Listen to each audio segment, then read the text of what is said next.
and we're back with social media news, squirrel friends. I know you missed them. Indeed, this week we're going to talk about a new Instagram ad placement, as well as a little handy new update on LinkedIn for creators, and finally, TikTok Tako. I'm just going to leave it at that.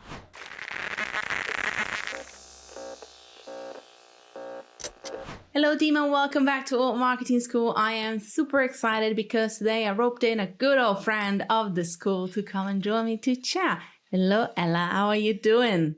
Hello Fab, and hello to all of your lovely students out there and all other listeners. Always great to be able to have a conversation with you, Fab. It's wonderful. I am so excited this week to chat about some of the things that we found out. So thank you for coming and joining us. And as if you remember our conversations with Ella, obviously you love all socials, but there is a LinkedIn that usually kind of has a bit of a special place in your heart. So I'm so happy that you're bringing us some LinkedIn news, because after so many chats about Twitter and really kind of like this doomful experience, I'm happy to bring some happiness into the social media world. You know what I mean?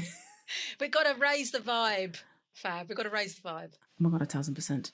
And actually, so this is, I'm going to start off with something interesting. It might not be to the same likes of LinkedIn, but you're going to bring us your LinkedIn news in a second. I wanted to start actually with Instagram, because Instagram added a new ad placement, which is involving search. And I really find it interesting because now he introduced search feed ad placement in its marketing API, which means Instagram is focusing on SEO, which, if you ask me, it was about time, because TikTok SEO has been the talk of the town for so long and Instagram has been overlooking it so heavily. Search on Instagram is still very clunky, and this new feature will allow advertisers to place ads in search feeds, which kind of also pushes the idea that Instagram is going to focus more on SEO and better searchable content. There's not much we know because this is just an announcement at the beginning of those stages, but there is excitement about how potentially ads on Instagram could change and maybe even be a bit more targeted instead of being constantly on our feed 24/7.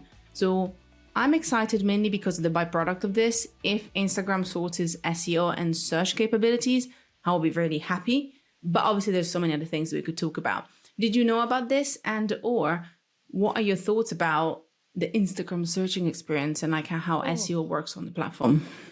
Tell me about it. I think, no, I didn't know about your update, Fab. So that's really interesting. But honestly, I just think when we think about the TikTok SEO, and how sophisticated that is becoming, you kind of think to yourself, you know, Instagram has got a lot of catching up to do. And it really has. I mean, even this week, I was searching for PR consultants, PR professionals within a particular sector. And you would think that they would be able, I mean, they will throw, you know, show me loads of PR consultants, but for the particular industries that I was looking for, which was like fashion and beauty and stuff like that. So it's not, we're not talking about like really niche industries. It didn't seem to be able to show me the results that I wanted. So yeah, I think it certainly needs to focus a lot more on that SEO capability, because that is what people are going to social media for now. I think actually that's something that I keep thinking about, keep telling people about, and it's the element of that kind of growth aspect. And obviously that's why to me it makes sense. Obviously, if we're growing by people looking up and kind of that problem awareness and looking out for a problem that we can solve, then it kind of makes sense also to add more ads within that space of the search. Yeah. Again, the reason why I like it is because it's so bad right now that obviously everything has to be optimized to make sure that actually when you're searching, the ad pops up in the right place. What's going to be interesting to me is actually whether, and again, yes, I'm speaking to you, Adam, and everybody else on the gram. This also means that maybe, but just maybe, don't feel forced, just maybe, we can chill the F out a bit. Oh, I can swear, it's my podcast. Chill the fuck out, everybody, when it comes to the ads on the main feed. Because I understand that that's where people live and therefore that's where all the ads are at. But I still find that, you know, if you optimize at the area of the app, people are going to go around and they're still going to see ads when they go to explore, when they're searching. At this moment in time, your feed is so crowded with everything from suggestions to ads that you spend half of your time having to curate it and clean it up. And I think it actually kind of is injuring the experience, even for people that are quite active on the platform. So how are you currently talking about, obviously, definitely search was something that you tapped into recently, but how do you also use Instagram these days when it comes to engaging on the app? I'm trying to sort of like look at my feeds and, go to the favorites feed and go to the following feed. But sometimes I just go to the general feed, but I do use the explore tab a lot, especially in terms of looking for templates, because in terms of my reels creation and so forth. So yeah, I want those features to work for me. If I'm going to invest my time on the app, and let's face it, I don't have to be on Instagram, because I could always go to TikTok. So if they want to have my attention, then I need to find what I'm looking for within those features. But I do use them as much as I need to, Fab, for the time that I'm on Instagram. I'm not just a scroller. I love that, because I talk to so many people, and I think the Explore feed, despite you think about it, actually having a lot of potential, is still very undertapped with a lot of people that I talk to. So it kind of makes me happy to see that I'm not the only one that actually likes to use it, also for inspiration and even just to find other people, because that obviously that discoverability, also to find people that are interesting for us, is so important as a school to find that, whether it's podcast guests, whether it's guest teachers, it doesn't matter. We want to find great people. And so the element of the explore can really help if we tailor who we engage with. So that's another great point. And for you, the same. If you kind of follow and engage with content that you love because you can take inspiration from, it's going to give you more of that feedback loop, which I love. I genuinely feel that, we're going to talk about TikTok later on, I generally feel that with the looming TikTok ban kind of like floating about, people now are more aware again of whether they can rely on TikTok as a platform, which is a shame in a way that TikTok has a very, how can I say, obviously that very immersive experience. So obviously, and I think Instagram, you can choose whether you want to follow people. If you follow people that mainly focus on Reels, then you will actually naturally have a very immersive experience. But obviously, if you kind of, want to diversify, you follow people not just because they do videos, then obviously the platform is kind of flip-flopping between formats. So it's kind of interesting that I would love to see, but we're going to talk about TikTok later on, but what is the future of TikTok, not just what they're planning to do, but what is the contingency that we have to keep in mind if things were to go south? Because at this point, it's kind of like a waiting game in a lot of ways. Yeah, definitely. Interestingly, though, I mean, I had an online sort of networking thing this morning, which was focused on TikTok, and it was being led by a TikTok trainer, Penny, who you may well know, Penny Walker. And Penny was still kind of really encouraging people to kind of come and give TikTok a try. So I'd be interested to see how many new people are actually signing up for TikTok, despite the anxieties about it in terms of the bigger picture.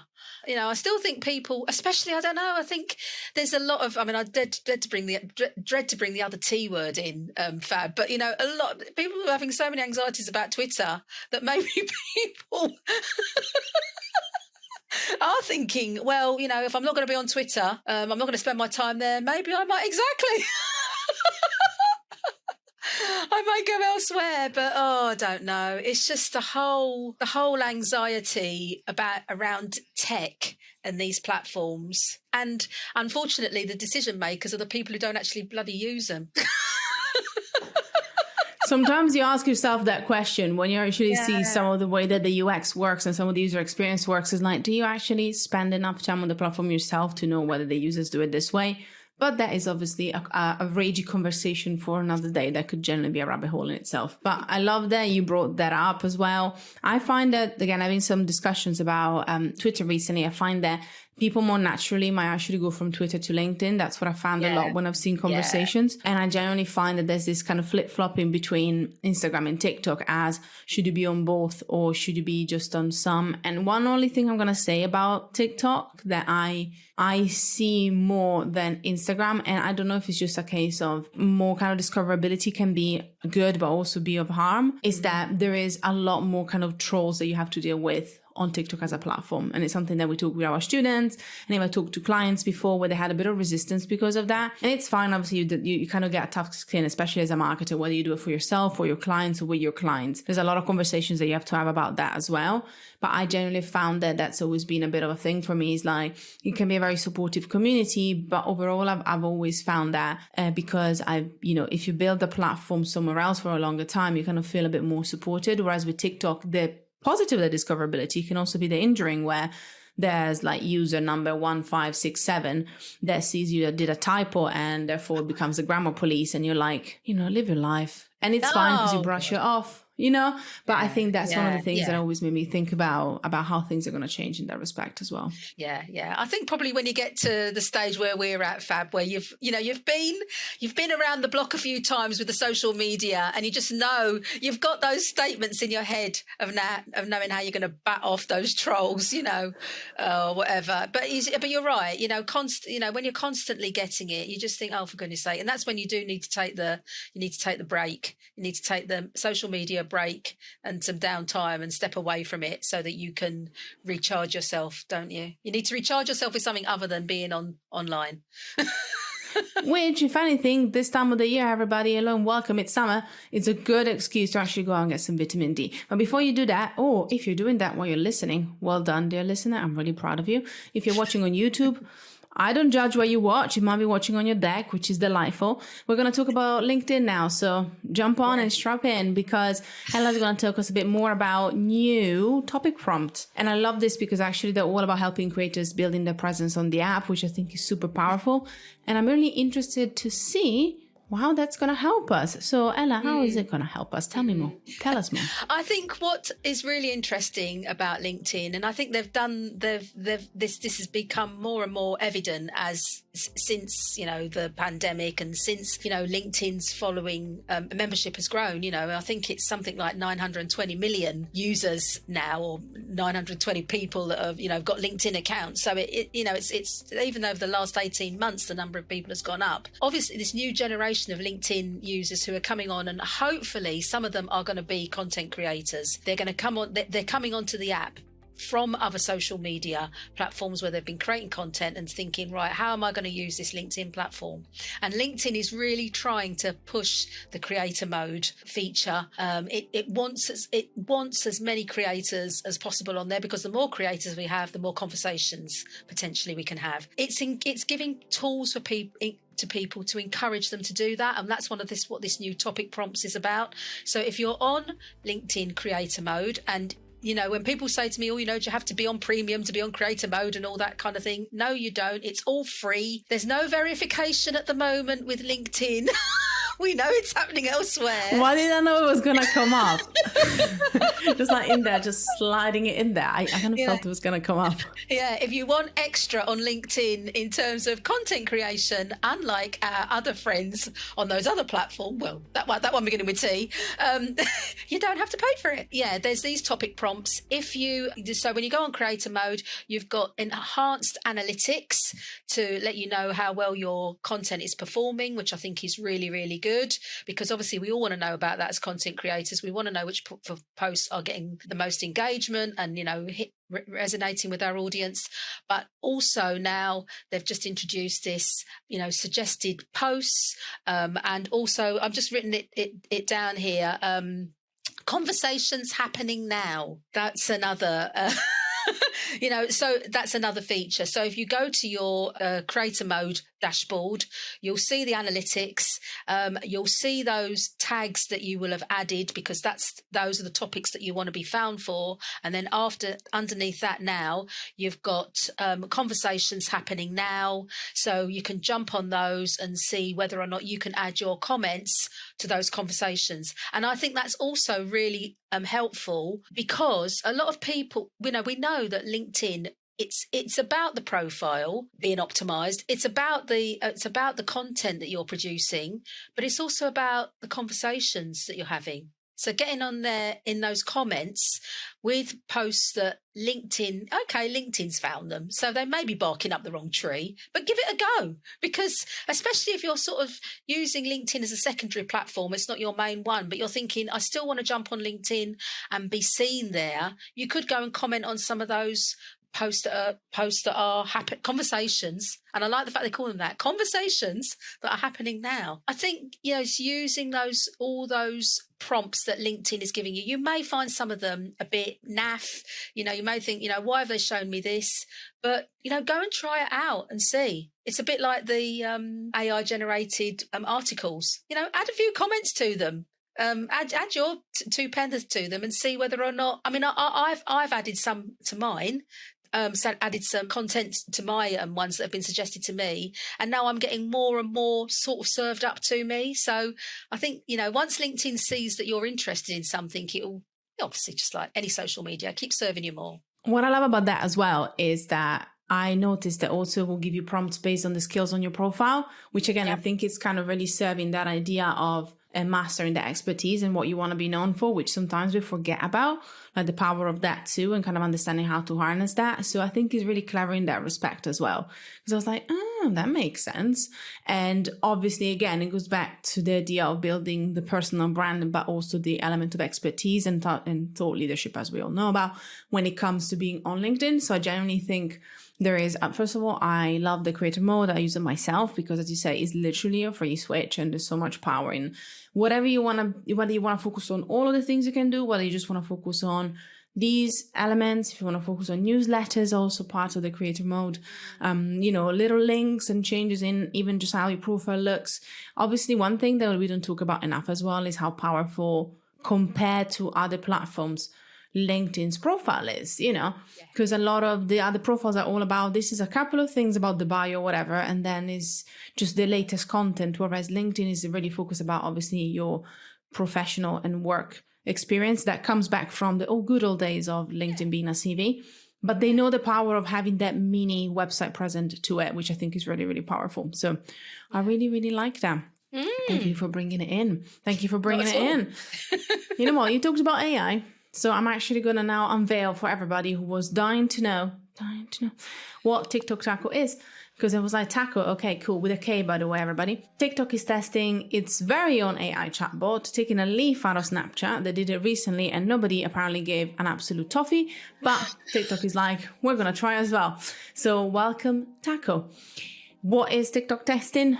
Let me tell you. So this feature actually could shake things up when it comes to search and navigation within the app. So we're back to that search intent, which I find is really interesting.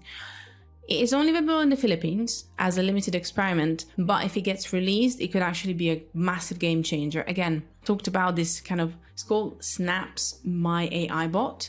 And they are the first that tested it to actually allow better searching through Snapchat. So what's interesting here is that Tako would be basically about helping finding the right content without you having to search, again, going back to that kind of search features or explores, but really allowing you to look at what you need in a couple of simple steps, clicking on what you're looking for, and then TikTok will recommend either both videos or even profiles that might actually answer that question. And that goes back to I think today is very much like SEO I didn't plan it to be, but there's a lot of SEO and kind of content intent here. But it's been interesting how, for the past 2 years, platforms have been throwing every possible feature and the kitchen sink at us. And recently... Am I right? It's true. Am I right, it's true. It's like they've had time on their hands. They've had time on their hands, and it's like, let's try this out. Oh, that didn't work. Let's try this. And now it feels like we're getting back onto some focus. Exactly. So for better or for worse, there's this massive focus, I think, now of, okay, we have loads of content. Everybody does. All the platforms are actually realizing the amount of content that they have. And it's about figuring out, how can we help our users find the content that they're looking for? And I wonder whether it's also a case of, and this is my kind of question and reflection for you as well, Ella, whether it's also a case of realizing that the users and people are, there's less of them mindless scrolling. I think we had such a wild run with obviously being stuck inside for such a long time. And now we're back to people actually using platforms hopefully a bit more mindfully and also being a bit more intentional with what we're looking for. And because I think platforms have started to notice that, they want to feed us better content and they want to help us find what we're looking for. That's my prediction hat. And if I were to think about it myself, what do you think? I love that you're wearing your hat. You were wearing your hat in the last episode. I do remember. I bring them back. It's been an old one, and this was from the beginning of the podcast. And every so often I bring my hats back because they're delicious. So yeah. Yeah. So I think that's a really good point that you made there, Fab. As you say, we were in a situation before where, people had time on their hands and we were sort of just sitting there looking for things to occupy our time whilst we were on our phones and online and everything else. Now we are going to these platforms with far more intention. We know a lot more about keywords. We're paying far more attention to keywords rather than just using them on Google. So I think that the platforms have definitely got to work for us. They've got to serve us because, at the end of the day, we're going to be the people who are spending time on there and buying from those platforms eventually. So, yeah. Oh, yes. And again, it goes back to also like selecting what we should focus on and what we want to put our attention and time to, which I think is absolutely crucial. So it's interesting that we didn't necessarily do on purpose, but we both found bits of news and things happening that are very much related to that intent, which is what we teach at the school as well. That's kind of what makes me happy because I knew that this is how people think. And I think now that we're a bit more selective with our time, we can really see that reflected in how platforms are helping us being online more, kind of choosing their platform over something else to find what we need, which is going to be super interesting. Before we leave today, and obviously let Ella remind us where we can say hi again on places, including the one with the T that we don't want to say and all the other places.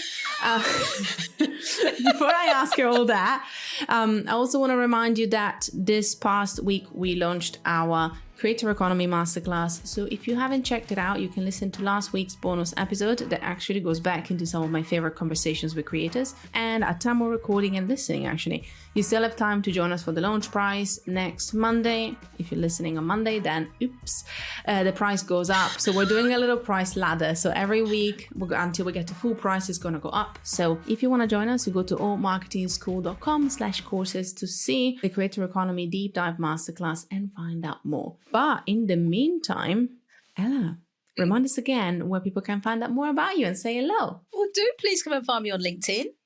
It's Ella O-R-R.